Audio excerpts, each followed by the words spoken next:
Mohanavani Telugu podcast శ్రోతలకు నమస్కారం. అక్షరమాల శ్రీ వేమరాజు సూర్యనారాయణమూర్తి గారి అనుభవ సహిత ఊహాజనిత కవితా సంకలనం నుంచి అక్షరమాలగా డొక్కా సీతమ్మ గారు చదువుతున్నది శ్రీమతి శ్రీమణి గారు.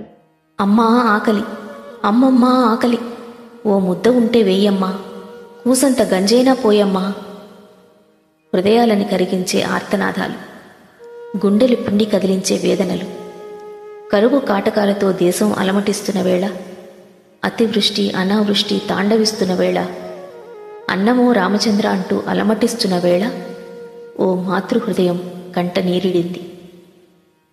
రండిరా నా ఇంటికని పిలుస్తూ ఆ తల్లి కటిక చీకటిన లాంతరు చేతబూని అన్నపూర్ణలా ఆహ్వానిస్తోంది.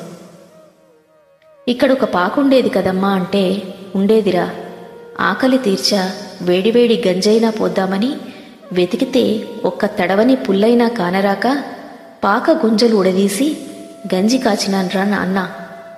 బిడ్డ ఆకలి తల్లికి తెలియదా?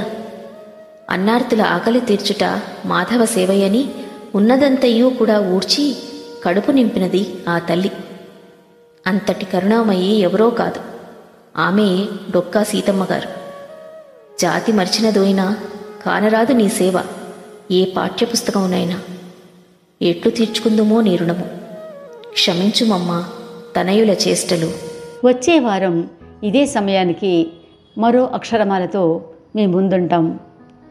శ్రోతలకు ధన్యవాదాలు. మోహనవాణి తెలుగు పోడ్కాస్ట్ ఛానల్ని లైక్, షేర్, సబ్స్క్రైబ్ చేయండి. ప్రక్కనున్న గంటను మ్రోగించండి.